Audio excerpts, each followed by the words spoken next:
Meu nome é Anne. Tenho 39 anos de idade. Desde muito jovem, eu aprendi que a vida dificilmente oferece favores. Tudo o que conseguimos deve ser, em regra, fruto de trabalho, dedicação e, principalmente, fé naquilo que somos capazes de construir. Minha história não começa no momento em que descobri a traição de meu marido, Nando, articulada pela minha sogra, Dona Maria.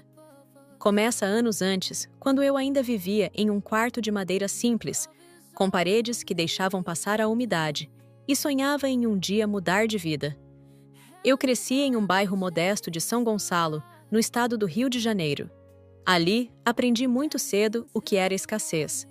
Minha mãe se chamava Joana. Ela trabalhava como diarista em casas de família e deixava seus joelhos doendo dia após dia, esfregando banheiros e limpando quintais. Nunca a vi reclamar ou se fazer de vítima. Apenas a via acordar diariamente às 4 horas da manhã, vestir sua roupa surrada e sair para a labuta. Meu pai, de quem eu nem mesmo guardo lembranças concretas, sumiu de casa quando eu tinha cerca de 4 anos de idade. Minha mãe contava que, em certa manhã, ele arrumou uma mala pequena, disse apenas que precisava resolver algo e não voltou mais. Confesso que, ao longo dos anos, me acostumei com essa ausência dele, ao ponto de mal sentir falta. Se, por um lado, eu não tinha amor paterno, por outro, tinha a coragem e a determinação de minha mãe, que para mim valiam muito mais. Nosso quarto de madeira tinha cheiro de mofo. Lembro-me de mergulhar no sono, ouvindo os barulhos de goteiras caindo em baldes, porque o telhado tinha buracos que não conseguíamos consertar. A geladeira quase sempre estava vazia, guardando mais ar do que alimentos. Mesmo assim, eu nutria um sonho. Queria crescer, estudar, me formar e oferecer à minha mãe uma vida digna. Ela nunca me cobrava isso, mas eu me cobrava. Via-a chegar cansada, com as mãos ásperas e o olhar distante, e prometia a mim mesma que um dia ela teria descanso. Quando completei 14 anos, comecei a trabalhar em uma papelaria para ajudar a pagar as contas de casa. Fui contratada para organizar prateleiras, etiquetar materiais escolares e atender clientes nos horários de pico. O salário era modesto, mas para mim aquilo representava uma possibilidade de guardar cada centavo e planejar um futuro. Enquanto as meninas da minha escola usavam parte do que ganhavam para comprar maquiagem e roupas coloridas, eu seguia um caminho diferente. Gastava meu dinheiro em apostilas de reforço, em materiais didáticos que me capacitassem a ir mais longe. Tinha um fascínio pela matemática e pela física, algo que despertou em mim o desejo de me tornar engenheira civil. Entrei em uma universidade pública aos 19 anos. Foi um período árduo, porque eu precisava conciliar o trabalho na papelaria com os estudos de engenharia, que exigiam horas de foco e dedicação. Houve momentos em que eu dormia menos de 4 horas por noite, pois voltava da faculdade, estudava até tarde, acordava cedo para trabalhar e ainda precisava ajudar nas demandas de casa. Minha mãe, vendo meu esforço, multiplicava as orações para que eu não adoecesse. E, felizmente, mesmo exausta, eu seguia firme. A cada disciplina que eu concluía, sentia que dava mais um passo rumo ao meu objetivo de mudar minha realidade. E pensava em como um dia poderia comprar uma casa para mim e para minha mãe, longe das goteiras e da insalubridade. Quando me formei, estava com 24 anos de idade. Minha colação de grau foi simples, sem grandes comemorações. Naquele dia, minha mãe sentou na plateia, quase sem poder acreditar que a filha dela, a menina que cresceu em um bairro tão esquecido, estava recebendo o diploma de engenheira civil. Foi a vitória de nós duas. Eu talvez fosse a primeira engenheira da família, e isso se refletia no orgulho estampado no rosto dela. Consegui um emprego em uma construtora de médio porte, onde fui estagiária e depois contratada como engenheira júnior. Não foi simples ganhar respeito em um ambiente ainda majoritariamente masculino, mas eu fazia questão de mostrar que sabia o que estava fazendo e que não aceitava ser tratada como inferior. Fiquei na empresa por cerca de 3 anos, aprendendo muito a respeito de planejamento, execução de obras e gestão de projetos. Durante esse período, participei de um concurso de inovação urbana, onde apresentei uma ideia de construção modular sustentável para moradias populares. Minha ideia ficou em segundo lugar, mas o prêmio em dinheiro já foi o suficiente para eu reunir coragem e iniciar minha primeira microempresa. Assim começou meu voo solo. A partir dali, passei cerca de 15 anos sem ter férias de verdade. Eu me dedicava diuturnamente para ver minha empresa crescer. Não saía para festas ou viagens de lazer. Não gastava com roupas de marca e não esbanjava nada. Cada real que eu conseguia faturar, eu reinvestia em equipamentos, em mão de obra, em capacitação de pessoal. Chegou um momento em que minha vida parecia girar em torno de planilhas, relatórios e visitas a terrenos. Minha mãe dizia que tinha medo de eu ficar sozinha, de nunca constituir família.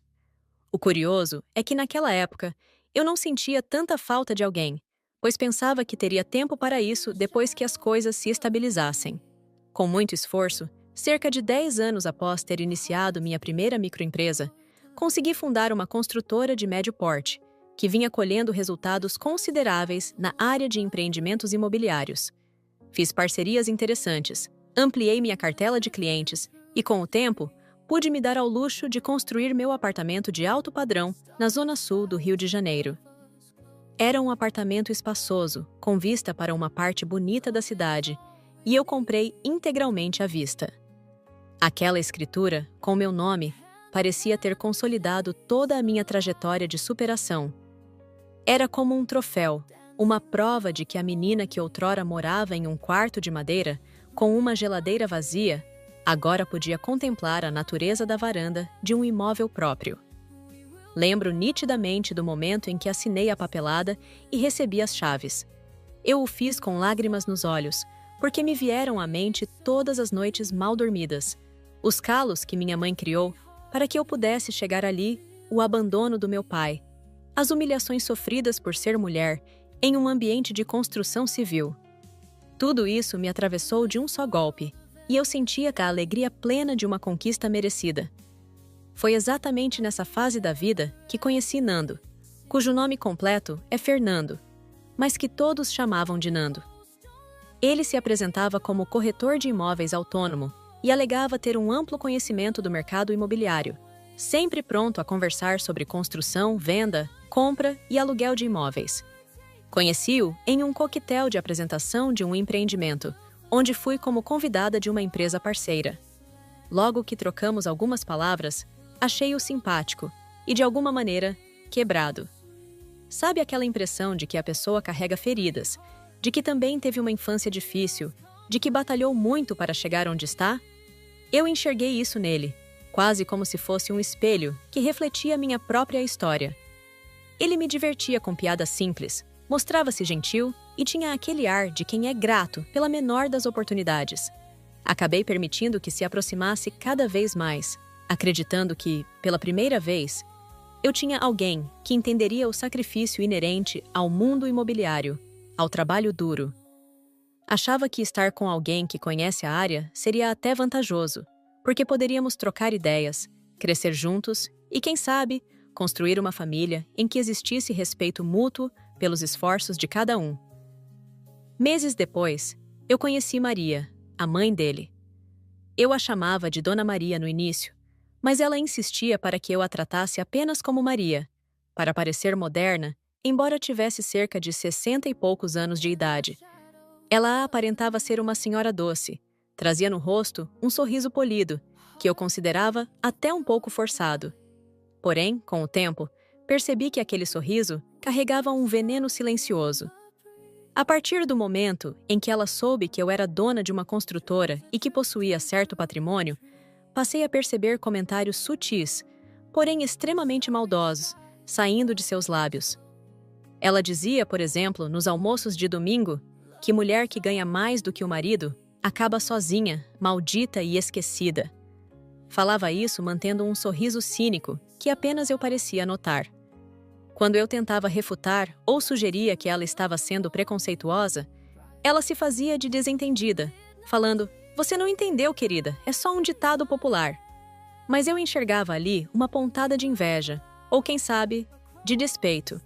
Nando, por outro lado, seguia me bajulando quando precisava.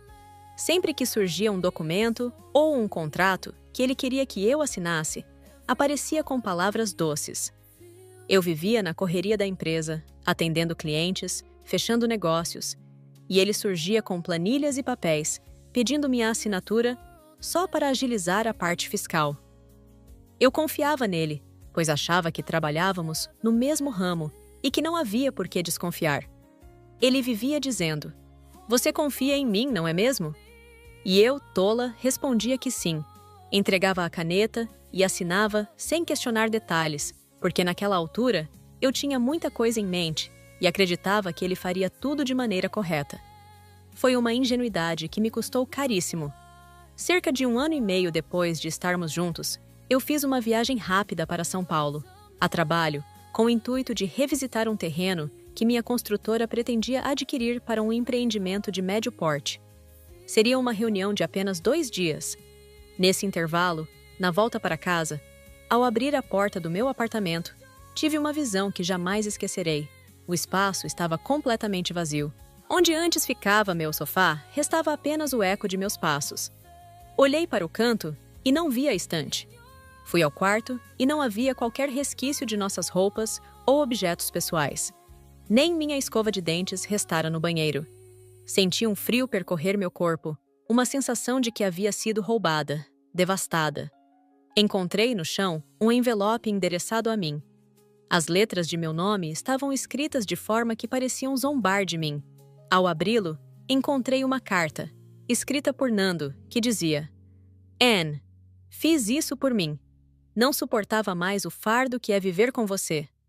Sempre fingindo que é forte, mas no fundo, uma mulher fria, sem sal. Eu te usei. E usei bem. Agora estou em boas mãos. As da minha mãe e da mulher certa para mim. Ah, obrigada pelos milhões. A venda do seu apartamento caiu na conta ontem. Mamãe vem comigo e você... Morra sozinha, parasita. Não me procure." Li esse bilhete e pude sentir o veneno escorrendo de cada palavra. Ele me chamava de parasita. Uma ironia sem limites, vinda de alguém que, durante todo o relacionamento, usufruiu de meu patrimônio, de minha confiança e da minha dedicação. Mas, incrivelmente, após segundos de choque, reagi com algo que eu sequer esperava de mim mesma. Eu sorri. Sim, eu cerrei os olhos, respirei profundamente e acabei sorrindo. Porque, no fundo, eu sabia que aquele dinheiro, que ele acreditava ter roubado de mim, não era genuinamente meu. Eu havia criado artifícios jurídicos e um planejamento que, na prática, deixava aquele valor em um estado de limbo, pronto para ser rastreado e revertido, caso algo desse errado. Ainda que eu estivesse com ódio na garganta, algo em mim se acalmou por perceber que Nando não tinha realmente se apoderado da minha vida. Ele havia levado móveis, objetos, lembranças materiais, mas eu continuava inteira. Por mais que fosse impossível não sentir a punhalada daquela traição, algo dentro de mim gritava que eu não havia sido feita de boba. Eu tinha colocado no papel, 2 anos antes, um esquema de proteção patrimonial para casos extremos. Olhar para aquela sala vazia me trouxe a lembrança de todas as assinaturas que Nando me fez fazer. Eu tinha lido pequenas cláusulas invertidas ao meu favor, mas não contei a ele. Fazia parte da minha natureza planejar cada passo. Talvez eu tivesse uma intuição, ou talvez fosse apenas instinto de sobrevivência. O que sei é que durante 2 anos, deixei que Nando e Maria se convencessem de que estavam me passando a perna, quando, na verdade, eu havia criado um cenário no qual eles se incriminavam sozinhos. Naquela noite, fiquei sentada no piso frio do apartamento, respirando o vazio ao meu redor. E comecei a me recordar de minha mãe. Em minha memória, ela aparecia esfregando o chão de cerâmica na casa de alguma patroa, sorrindo para mim quando eu chegava, lembrando-me de que meu sonho valia a pena. De repente, me peguei pensando: "Mãe, eu consegui conquistar tudo isso. Não será esse golpe que vai me derrubar." Senti um misto de saudade e de força. Meu coração doía pela traição, pela humilhação de ler que, para ele, eu não significava nada além de um degrau no qual ele pisou. Eu, que tanto busquei o amor, mas não ousei cair ou lamentar demais. Eu ainda tinha muito o que fazer, e essa era apenas a primeira etapa de uma batalha que seria longa. A primeira providência que tomei foi checar junto a meu advogado o status oficial do apartamento. Nós tínhamos criado um fundo fictício vinculado a uma holding, na qual eu era a principal cotista, e o imóvel estava no meu nome com cláusulas específicas que impediam a transferência regular sem minha anuência final. O que Nando fizera fora forjar documentos, valendo-se de minha assinatura, para efetivar uma suposta venda. Aquilo poderia ser um crime de falsidade documental, mas eu não queria me enveredar pelo âmbito criminal de maneira explícita. Meu objetivo era recuperar o apartamento. Ponto. Além disso, eu sabia que havia certas alavancas que poderiam forçar o retorno dos móveis e de tudo o que me pertencia. O mais importante, do ponto de vista emocional, era deixar claro a mim mesma que eu não me renderia. Comecei, a partir daí, uma longa e desgastante jornada para reaver meus direitos. Enquanto isso, Nando e Maria haviam aparentemente se mudado para outro país. Soube por meio de algumas pessoas que eles tinham sido vistos embarcando em um avião rumo à Europa, levando consigo apenas malas. Ele largou tudo para trás, inclusive dívidas pessoais que estavam em meu endereço, mas em nome dele. Fiquei sabendo também que Nando estava espalhando boatos de que eu era uma mulher desequilibrada e controladora, e que ele finalmente havia se libertado da prisão, que, segundo ele, era o relacionamento comigo. Uma tentativa patética de justificar o injustificável. Ao longo desses meses seguintes, enfrentei uma sucessão de conflitos internos. Em algumas noites, eu chorava por me sentir enganada, traída e até mesmo ingênua por ter aceitado um sujeito como ele em minha vida. Questionava-me como eu, que sempre fui cautelosa, podia ter negligenciado tantos sinais da má índole daquela família. Lembrava das expressões cínicas de Maria, das manipulações emocionais de Nando, dos pedidos de assinatura que ele me trazia no meio da correria, e compreendi que, em variados momentos, eu ignorava o que meu instinto sussurrava, pois estava carente de afeto. Concluí que a carência é um portal para gente sem escrúpulos adentrar a nossa vida. Para além da raiva e da decepção, eu segui firme em minha decisão de não revidar com escândalos ou xingamentos públicos, pois esse não é meu estilo. Eu me considero uma mulher prática. Aprendi a enfrentar cada batalha com estratégia, e não com chiliques. Meu advogado propôs que agíssemos de forma organizada, garantindo a nulidade da transação supostamente efetuada. Enquanto isso corria na justiça, me concentrei em tocar a construtora. Havia obras em andamento, clientes a atender, funcionários que dependiam de mim. De forma objetiva, foquei no trabalho, embora certas madrugadas me encontrassem sozinha, deitada no colchão provisório, olhando para o teto vazio do apartamento ainda sem mobília, e me questionando a respeito de tantas coisas que eu julgava certas na vida. Minha mãe, falecida pouco tempo antes de tudo isso, parecia me observar de algum lugar. Eu a sentia em minhas orações, quase como se me dissesse: "Minha filha, você é mais forte do que pensa."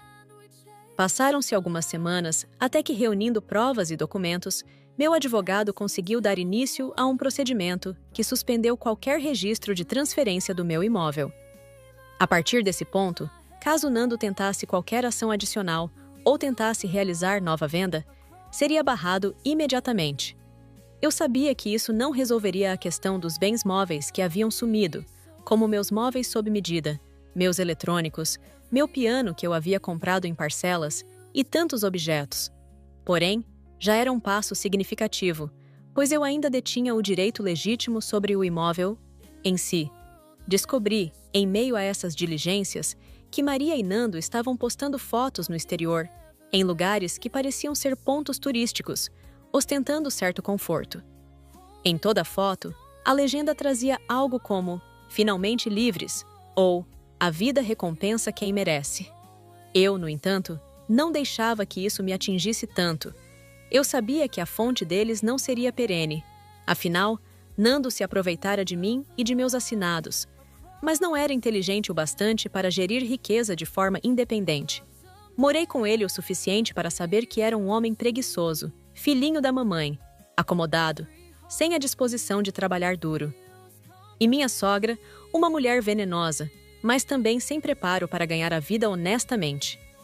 Isso me dava uma estranha tranquilidade de que esse passeio teria data de validade.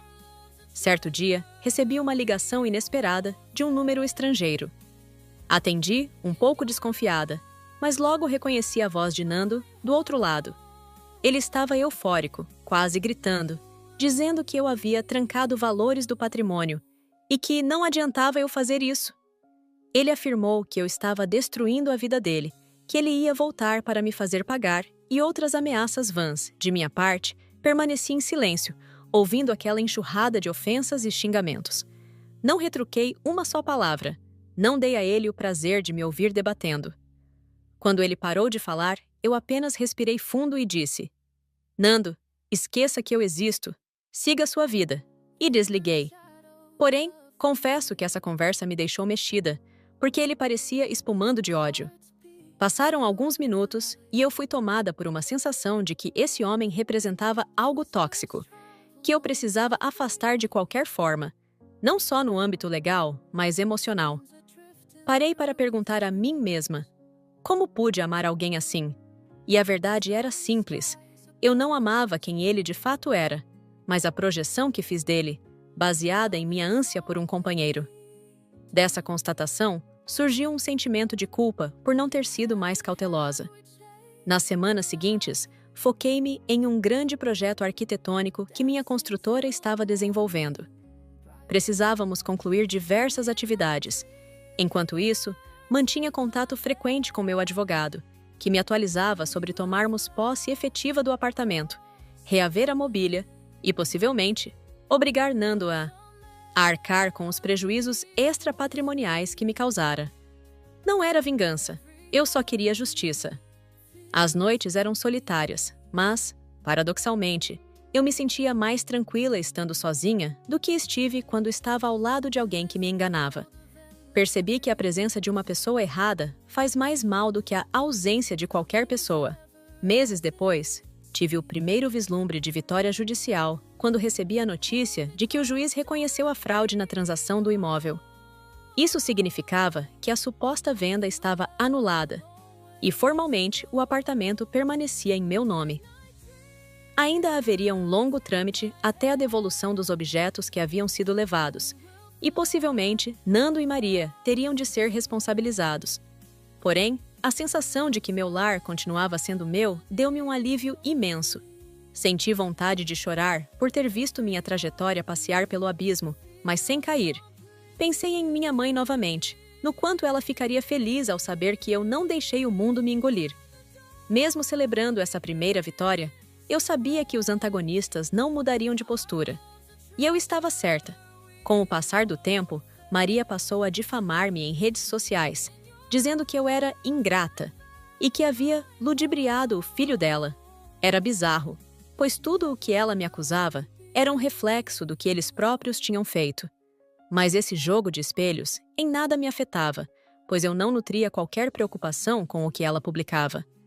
Quanto mais eles vociferavam, mais eu percebia que perdiam força, pois já não estavam no país e não tinham o amparo de quem pudessem manipular. Aonde iam, deixavam um rastro de arrogância e maldade. Jamais os vi esboçarem arrependimento ou um pingo de vergonha. Para eles, a culpa era sempre dos outros, nunca deles mesmos. A vida me ensinou que as quedas bruscas acontecem a quem se apoia em bases frágeis. E foi exatamente o que aconteceu com Nando. Ele acreditava que poderia bancar uma vida de luxo usando o dinheiro que havia pegado de mim, mas se esqueceu de que esse montante estava preso em litígio judicial e que mesmo que conseguisse sacar parte dele, não seria o suficiente para sustentar seu novo padrão de vida por muito tempo. Sumiram todas as poses que ele e Maria exibiam nas redes sociais. Começaram a surgir relatos de amigos em comum dizendo que Nando estava desesperado, procurando advogados no país onde se encontrava, tentando lidar com problemas de residência e de escassez de recursos para se manter. Dizia a todos que fora injustiçado, que eu era cruel e que planejara tudo para destruí-lo. Em momento algum assumia que ele e Maria haviam me golpeado pelas costas. E a tal mulher certa para ele, que Nando mencionou naquela carta, sumiu. Aparentemente, quando o dinheiro começou a minguar. Se eu disser que não senti uma pontinha de satisfação ao saber disso, estaria mentindo, mas não me envergonho. É natural, depois de tudo o que passei, sentir certo alívio ao constatar que a maldade não prospera eternamente. Contudo, não desejei a morte de Nando, muito menos o fim trágico de Maria. Apenas segui meu caminho, aguardando os desdobramentos legais e me esforçando para não permitir que esse episódio interrompesse meu crescimento profissional e pessoal. Enquanto esperava as resoluções dos advogados, entrei em um processo interno de reflexão sobre relacionamentos. Voltei ao tempo em que eu era uma menina de 14 anos, trabalhando em uma papelaria e sonhando com um futuro promissor. Perguntei a mim mesma se parte de minha carência sentimental já estava lá, adormecida, esperando o momento em que surgiria alguém disposto a fingir me amar para se aproveitar de mim. Cada vez que me aprofundava nessas reflexões, reconhecia que eu precisava fortalecer minhas barreiras emocionais, não num sentido de me fechar ao amor, mas de não mais negligenciar os sinais de alerta. Falei sobre isso com uma amiga que me disse: Anne, você merece um parceiro, mas não qualquer um que se apresente gentil. A partir de agora, você precisa aprender a enxergar além das aparências. Somente entendi o real sentido dessa frase quando, semanas depois, finalmente retornei ao meu apartamento, dessa vez acompanhada por oficiais de justiça, para vistoriar o local. Já haviam me concedido a decisão que o retrocedia integralmente a mim, sem qualquer pendência.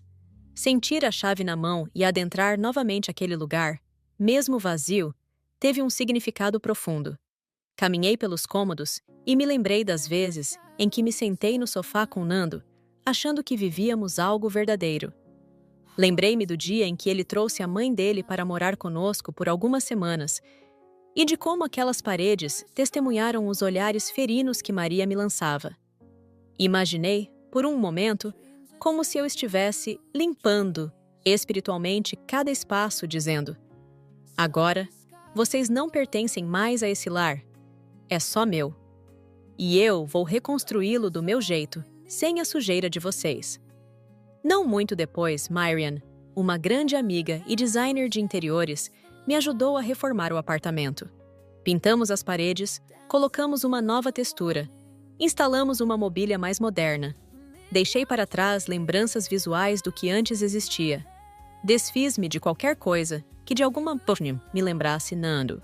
Por decisão judicial, parte dos meus móveis que estavam localizados em depósitos onde Nando os deixou foram devolvidos para mim, mas, sinceramente, preferi doar a maior parte.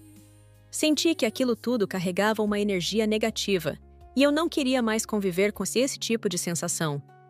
Assim, selecionei apenas algumas peças de valor sentimental, como o piano que comprei com meu primeiro grande lucro e uns quadros que minha mãe havia me presenteado. O restante, preferi descartar ou doar. E assim, gradualmente, fui renovando meu lar, devolvendo a ele a paz que eu tanto almejava. Quanto aos processos na justiça, o que me importava mesmo era ter meu apartamento de volta e ver oficializado que Nando não tinha direito sobre nada meu. A etapa seguinte, automaticamente, era a responsabilização dos culpados. Havia uma expectativa de que isso pudesse envolver sanções, mas eu apenas deixei nas mãos dos advogados. Eu não queria perseguir ninguém, tampouco me envolver em algo que ocupasse minha mente de um jeito doentio. Fiz o que me cabia, que era assegurar a reversão do suposto golpe. Se Nando e Maria pagariam por isso de outra forma, agora ou mais tarde, deixaria a lei seguir seu curso. Alguns amigos me perguntaram como eu conseguia manter tanta serenidade diante do tamanho da traição que eu sofrera. Eu não mentia quando dizia que eu chorava, que eu sentia raiva, mas que no fim, eu tinha a convicção de não me permitir ser destruída por cabeça alheia. Aprendi, ainda bem jovem, que a vida me convidava a levantar sempre que eu era derrubada. E quando se treina isso tantas vezes, acaba virando um reflexo. Não tenho prazer em cultivar ódio. Sou metódica, analítica. Quando penso em Nando, sinto um misto de nojo e compaixão. Nojo porque ele fez uma maldade grotesca, Compaixão, porque ele desperdiçou a chance de ter uma parceira que genuinamente lhe estenderia a mão. Isso não significa que eu justifico o que ele fez. Significa que eu não faço questão de queimar minha energia vital, remoendo esse esgoto de sentimentos. Alguns meses passaram, e recuperei-me financeiramente dos baques que as fraudes de Nando poderiam me ter causado. Minha construtora seguiu firme, fizemos contratações, ampliamos nossos projetos. Para além disso, finalizei a reforma do apartamento, personalizando cada espaço de acordo com meus gostos. Um dia, parei na varanda e contemplei o entardecer. Um laranja intenso tingia o céu do rio, e vi, à distância, as luzes da cidade se acendendo aos poucos. Pensei em minha trajetória toda, a menina em um quarto apertado de São Gonçalo, a jovem que guardava moedas da papelaria, a universitária que estudava madrugadas inteiras, a mulher que vendia projetos, crescia, comprava seu apartamento dos sonhos e que foi momentaneamente golpeada. E, ainda assim, ali estava eu, inteira, com um copo de suco nas mãos, respirando liberdade.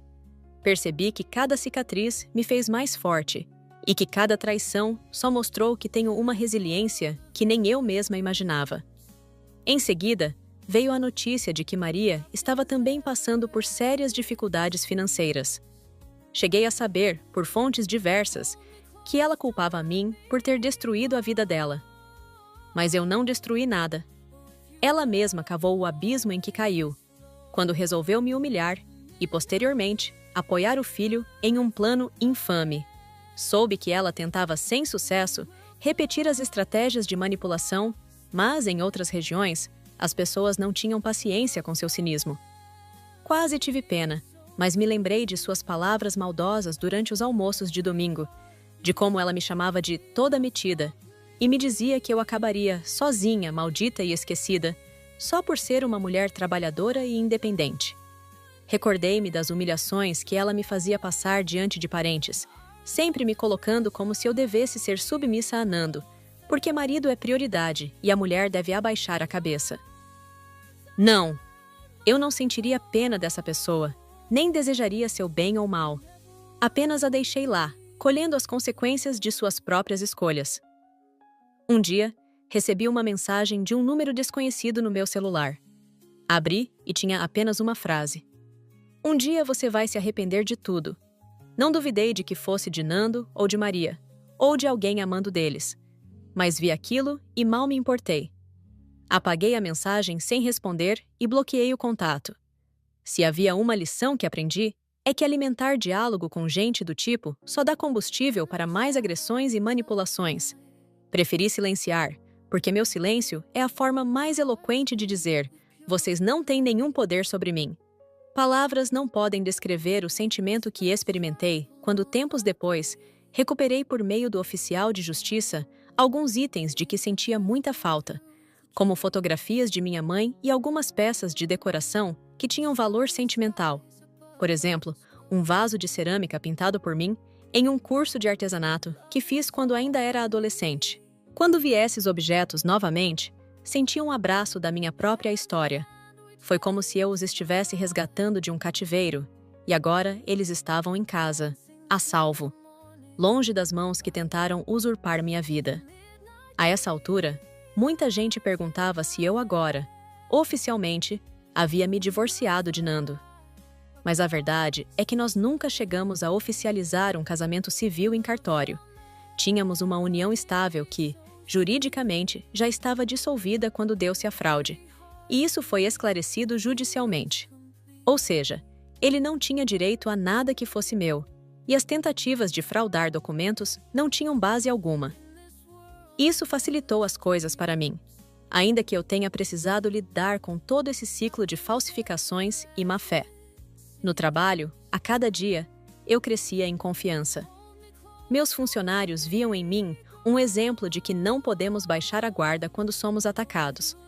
Alguns sabiam de parte da história, mas eu procurava não espalhar detalhes.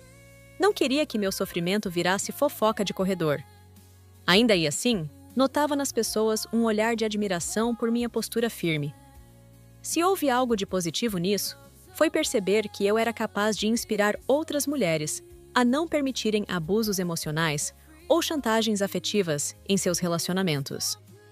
Passei também a cuidar mais de mim, a frequentar uma academia próxima, pois entendi que meu corpo merecia atenção, sobretudo depois de tantas noites mal dormidas e de uma rotina estressante. Comecei a me alimentar melhor, a fazer meditação. Eu, que nunca fui muito ligada nesses assuntos de bem-estar e tal, descobri que precisava disso agora, para colocar minha mente nos eixos. Com o tempo, percebi que as marcas da decepção começavam a cicatrizar e algo mais leve me habitava. Em certo momento, ao reorganizar meus documentos e arquivos digitais, me deparei com fotos antigas, guardadas em um pendrive, mostrando eu e Nando em viagens curtas que fizemos pelo estado do Rio ou em eventos de família. Ao olhar para aquelas imagens, senti um misto de repulsa e compaixão por mim mesma. Lembrei-me da ingenuidade com que eu acreditava nas promessas dele e de como eu, sorrindo naquelas fotos, não tinha a menor ideia de que tudo aquilo era forjado por uma mente ambiciosa e cruel. Senti vontade de me abraçar, de dizer a mim mesma: você sobreviveu, e hoje você é mais forte, mais cautelosa, mas ainda assim cheia de esperança na vida. O tempo passou, e ao fim de todos os procedimentos legais, fiquei com o apartamento, consegui repor o que perdi, recuperei objetos importantes e segui adiante. Sobre Nando, as últimas notícias que tive indicavam que ele e Maria estavam numa situação difícil, dependendo de pequenos bicos para sobreviver. Não me prendi a detalhes. Para mim, esse capítulo estava definitivamente encerrado. Eu entendi que venci quando, certo dia, me dei conta de que podia andar livremente pelos cômodos do meu apartamento sem que um resquício de dor me abalasse. Agora, aquele lar era um refúgio de paz, não um palco de lembranças devastadoras. Lembro-me de um momento específico quando me sentei outra vez no chão da sala, da mesma forma que fiz no dia em que cheguei e encontrei tudo vazio. A diferença é que desta vez a sala estava completamente renovada, repleta de móveis claros, plantas e quadros. Senti uma brisa suave entrar pela janela. Fechei os olhos e respirei fundo. Pensei no quanto as pessoas são capazes de se erguer mesmo depois de grandes quedas. Visualizei mentalmente a garotinha de 14 anos que fui, que economizava cada moeda para comprar apostilas, e desejei que ela estivesse orgulhosa do destino que trilhei. Simplesmente murmurei para mim mesma: nós conseguimos, mãe. E chorei um choro que não era de tristeza, mas de superação. A vida seguiu, e, em um belo dia, recebi o contato de uma funcionária do fórum, avisando que havia petições finais a serem assinadas para encerrar de vez o processo de anulação da venda. Fui até lá, li tudo, assinei os papéis, sentei-me em um banquinho do lado de fora do prédio e fechei os olhos por alguns instantes. Era como se eu tivesse acabado de encerrar um capítulo de um livro que quase arruinou minha história, mas que agora não passava de algo ultrapassado. Sentia-me leve, com a certeza de que a justiça, mesmo lenta, pode cumprir seu papel. Lembrei do dia em que encontrei o envelope no chão do meu apartamento vazio. Li aquela carta cruel e, apesar disso, esbocei um sorriso. Esse sorriso, naquela ocasião, era um prenúncio do que viria a acontecer. Era a minha confiança de que eu havia agido com cautela. Nando e Maria talvez jamais entendessem como lhes foi possível perder o jogo para uma mulher que eles julgavam ingênua. Mas esse era o ponto. Subestimaram minha inteligência, ignoraram minhas estratégias e acharam que me enganavam, quando, na verdade, é preciso mais do que isso para me destruir. Posso afirmar que essa experiência me fez repensar laços familiares e afetivos. Maria, como sogra, transformou-se em uma espécie de senhorita maléfica em minha história, sem a menor demonstração de piedade ou de remorso pela forma como me tratou. Ela sempre se esmerou em me humilhar e, ao final, tentou me tirar o que era meu por direito. Nando agiu como um lacaio dela, incapaz de pensar por si próprio, e ainda se vangloriava de ter encontrado outra mulher, que, no fim das contas, sumiu quando o dinheiro acabou. Foi literalmente um jogo de interesses, do qual eles participaram até as últimas consequências, confiantes de que eu ficaria no chão. Arrasada. Entretanto, eles não contavam com minha resiliência. Não sabiam que eu havia me preparado para interceptar a maldade, até porque vinha de uma realidade em que a sobrevivência exige olhos abertos e cautela em cada passo. Eles esqueceram que enfrentei dias de fome, perda e abandono antes de qualquer um deles me conhecer. Não era qualquer golpe que me derrubaria para sempre. E a maior lição que tirei é que, às vezes, a melhor resposta não é a vingança explosiva, mas a serenidade de quem arma seu tabuleiro tão bem que o adversário tropeça nas próprias peças. Devo dizer que, passada a tempestade, experimentei uma liberdade interior que nunca havia sentido. Percebi que agora eu estava realmente aberta a possibilidades de relacionamentos, mas sem a pressa ingênua de antes. Compreendi que existe grande diferença entre ficar sozinha e ser solitária. Não há problema algum em gostar da própria companhia, em ser independente e se sentir bem consigo mesma. Na verdade, isso pode ser uma conquista poderosa, pois nos tornamos completos antes de convidar alguém para partilhar a nossa vida. Certa noite, resolvi desabafar sobre esse assunto com um amigo de longa data, que me perguntou: Anne, você não tem medo de amar de novo? Respondi que não tinha medo de amar. Tinha apenas medo de não me amar o suficiente. E essa minha resposta fez todo sentido dentro do contexto de tudo o que eu vivenciara, pois notei que eu deixei brechas para Nando abusar da minha carência e me ferir. Agora, não me arrependo de ter confiado, pois essa experiência me despertou para a importância de cuidar de mim mesma, de não abrir mão de minha autoestima e de meu amor próprio.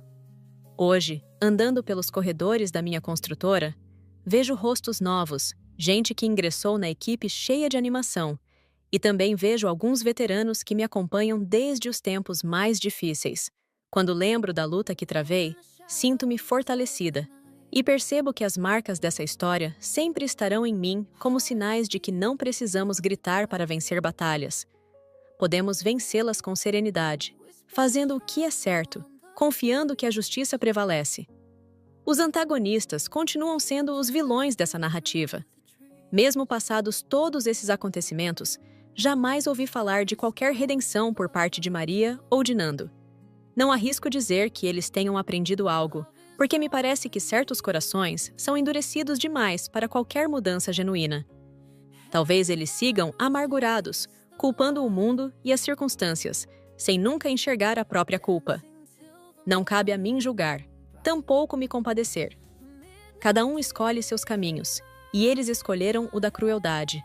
Se chegaram ao fundo do poço, é consequência do que fizeram. Eu, por minha vez, me sinto vitoriosa, e a vitória não ocorreu do dia para a noite.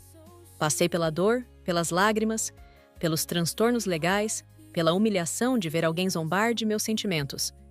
Mas superei tudo isso, e hoje posso afirmar, sem receio, que foi um aprendizado sobre quem eu sou e do que sou capaz. A vingança, para mim, não precisou ser um ato explícito.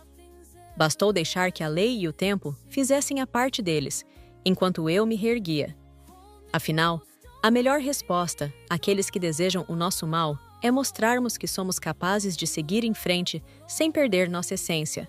Consegui meu apartamento de volta e, mais importante, recuperei minha paz interior, que é algo inestimável. Nesta fase nova, tenho dedilhado novamente meu piano, compondo melodias tranquilas, que me lembram a mim mesma de que a vida é cíclica. Às vezes estamos por baixo, em outras por cima. O importante é que, no fim, enxerguemos o valor de cada experiência. E é isso que me faz sorrir quando me recordo do bilhete deixado por Nando, repleto de arrogância. Ele disse: "Morra sozinha, parasita." Porém, a verdade é que eu não morri. E mesmo sozinha, não estou solitária. Porque construí uma rede de amigos, de pessoas que me amam de verdade. E, acima de tudo, porque me tenho de volta. Ele também escreveu: "Obrigado pelos milhões." Mal sabendo ele que aquela quantia não passava de um arranjo temporário, preparado especificamente para casos de emergência como esse. Ele e Maria pularam de cabeça no que julgavam ser um golpe perfeito, sem jamais suspeitar que eu antecedera cada movimento. Por fim, quando reflito sobre todo esse percurso, sinto uma sensação de conquista maior do que quando adquiri o apartamento pela primeira vez. Porque agora, eu não somente recuperei paredes e móveis, mais solidifiquei um senso de quem eu sou. Lembro-me de cada lágrima que derramei. E, em contrapartida, de cada vez que limpei essas lágrimas e disse a mim mesma: levanta, Anne, você não chegou até aqui para se deixar aniquilar. Minha mãe, onde quer que esteja, provavelmente diria que eu trilhei um belo caminho, apesar de tudo e de todos. A menina de São Gonçalo provando que não se molda ao papel de vítima, mas, sim, de protagonista. E, se me perguntassem o que penso de Nando e Maria hoje, eu responderia: são páginas antigas de um livro que não pretendo reler. Fizeram parte da minha história, mas não terão papel algum no meu futuro. Eles tentaram tirar tudo de mim, e o que conseguiram foi me tornar ainda mais firme. Não sinto necessidade de vingança fria e calculista, pois a minha vitória é a maior forma de mostrar que eles não me paralisaram. Ao reviver esse passado, percebo que não há espaço para rancor, mas, sim, para ter clareza de que gente assim não faz falta. Hoje, sou proprietária de uma construtora que continua em crescimento. Tenho meu lar renovado, mantenho minhas amizades e sinto, principalmente, que a vida se abriu para mim, depois do furacão que foi conviver com aquele homem e sua mãe envenenada. Sigo em paz, sabendo que se alguém tentar mais uma vez me subestimar, encontrará uma pessoa segura, que não assina mais nada sem avaliar, que não cede mais às bajulações de quem quer que seja. Paguei um preço caro, mas me blindei de forma permanente. Ao retomar a rotina, percebi que reencontrei meu sorriso sincero, algo que há muito eu temia ter perdido depois de tanta decepção. A serenidade que tenho agora me faz ver que a verdadeira vitória não é humilhar quem nos fez mal, mas sair mais fortalecida da tempestade, com meu nome limpo, minha consciência tranquila e sabendo que tudo fez parte de uma grande lição. Porque eu sou Anne, filha de Joana, uma mulher guerreira que se levantou diariamente antes do sol nascer para me sustentar sozinha, que me ensinou o valor do trabalho e, sobretudo, do respeito a si mesma. Eu herdei essa coragem e, por isso, quando tentam me destruir, eu prospero no silêncio, sem precisar ceder ao desespero. O que eles não sabiam é que eu me torno mais perigosa quando estou no chão, pois de lá, eu me ergo com mais força. Se buscam minha ruína, encontram minha determinação renovada. E assim é. Talvez alguém, um dia, escreva um livro sobre tudo o que vivi. Mas, por ora, me contento em registrar aqui, nestas palavras, que a lição maior é: confie em si mesmo, não tema recomeçar do zero e jamais se rendam à maldade alheia. Foi exatamente o que fiz. Sigo vivendo, trabalhando e construindo novos sonhos. E sei que daqui em diante, nada nem ninguém será capaz de me derrubar tão facilmente. Se tentarem, verão que eu aprendi a me defender de cada flecha venenosa com o escudo da sabedoria e da coragem. Porque, sendo honesta comigo mesma, nada pode me destruir de fato. Encerro dizendo a você, leitor ou leitora, que cada golpe que a vida lhe der, seja em forma de traição, calúnia ou abandono, não precisa ser o seu fim. Pode sim ser um degrau para sua ascensão. Foi assim que eu transformei a tragédia de ter meu apartamento vendido pelas costas em uma oportunidade de reafirmar meus valores, me tornar mais cautelosa e mais consistente como ser humano. A força que encontrei em meio aos escombros foi a mesma força que me levou a prosperar profissionalmente, a reformar meu lar e a me situar em um patamar de paz interior bem maior do que antes. Quem se levanta do tombo se ergue ainda mais forte. E se algum dia estes antagonistas cruéis cruzarem meu caminho novamente, não hesitarei em erguer meu rosto, lembrando-os de que foi no momento em que tentaram me quebrar que, involuntariamente, me fizeram ainda mais resiliente. É isso o que eles nunca imaginaram, que ao ler aquele bilhete cruel, eu me levantaria mais invencível do que nunca, com um sorriso no rosto e a alma livre. Como falei, a vingança ocorre sem que eu precise mover uma única peça, além do que a justiça já moveu. E, ao final, o que fica é a verdade de que eu levei a melhor. Recuperei meu patrimônio, superei a decepção, segui em frente com a cabeça erguida. E eles continuam vagando por aí, sem redenção e presos às consequências de seus próprios atos. Esta sou eu, Anne, e esta é a minha história. Gostou do vídeo? Deixe seu like, se inscreva, ative o sininho e compartilhe. Obrigada por fazer parte da nossa comunidade. Até o próximo vídeo!